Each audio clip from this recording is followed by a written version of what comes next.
Today, we're jumping into Proverbs 25.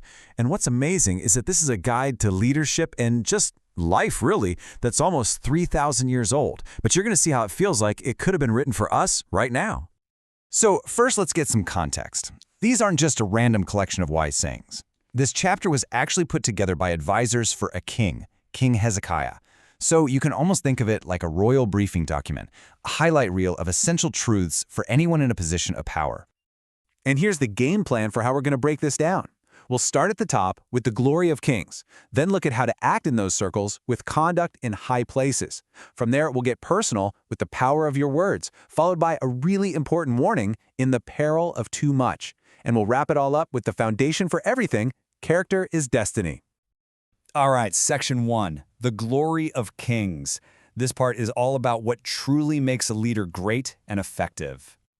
Right off the bat, we get this incredible contrast. It says that while it's the glory of God to conceal things, a king's glory comes from searching them out. So what does that mean? It means a true leader doesn't run from complexity or hide from hard truths. No, their defining quality is the relentless drive to investigate, to understand, and to get to the bottom of things. And I love this metaphor. It's just so perfect. You know, a silversmith can't make anything beautiful or valuable until they first burn off all the impurities, the dross. And it's the exact same for a leader. You have to remove the corrupt, self-serving counsel from your inner circle if you ever hope to build something stable, just, and lasting. Okay, section 2, conduct in high places. So we're shifting a bit from the leader's role to how every single one of us should navigate situations involving power and conflict. This is just timeless advice on social intelligence, isn't it?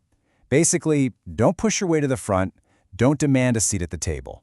Instead, let your work, your character, your value speak for itself.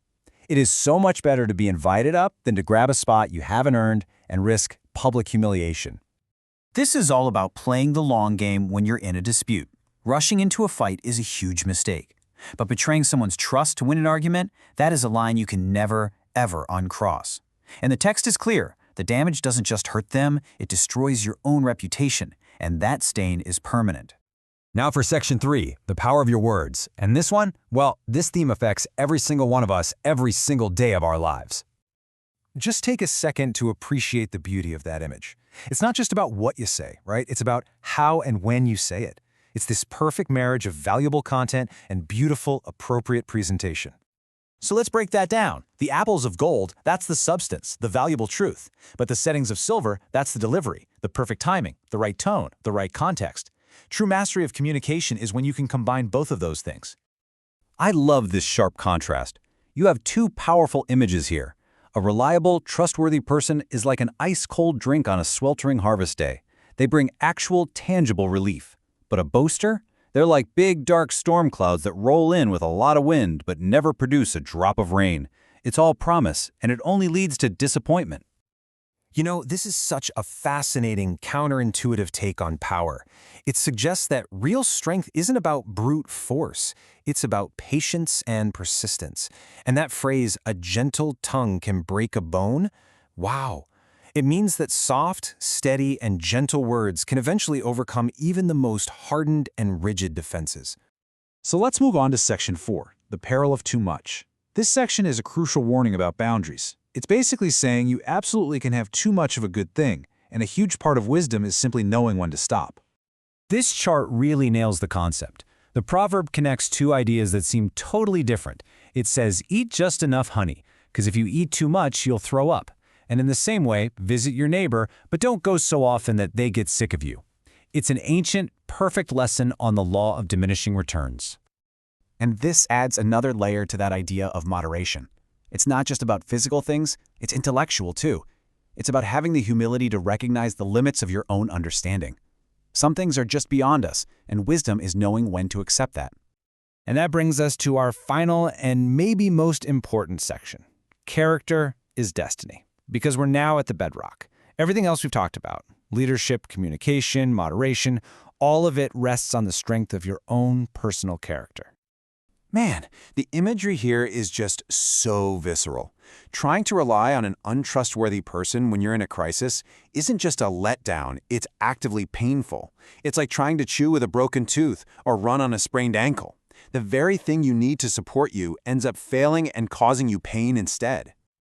This is such a profound lesson in empathy. Trying to force cheerfulness on someone who is grieving is actually harmful. The proverb says it's like pouring vinegar on an open wound or taking someone's coat away on a cold day. It shows how even the best intentions, without real empathy, can feel incredibly cruel. Okay, now we get to one of the most famous and complex ideas in the whole book. On the surface, it's about radical, shocking kindness to your enemies. But that last part, heap burning coals on his head, that phrase has been debated for thousands of years. So what's really going on here? Is it about genuine compassion, something designed to break a cycle of hatred with kindness? Or is it a more strategic move, a way to use overwhelming generosity to shame your enemy into submission?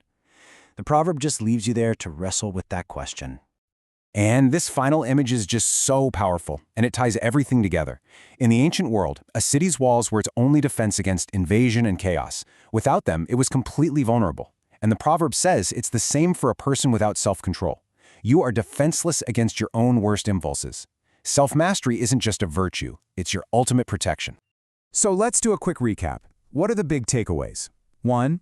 Leadership needs both purity of intent and diligent investigation. 2. Humility and prudence are your best tools for navigating power. 3. Your words, when used correctly, are incredibly precious and powerful. 4. Moderation is the secret to not ruining a good thing. And 5. Self-control is, in the end, your ultimate defense. And that leaves us with one final thought. In our world of constant noise and information overload, which piece of this ancient wisdom do you think we need most right now? Is it the diligent search for truth? Is it the power of a gentle tongue? Or is it that ultimate internal defense, self-control? Something to think about.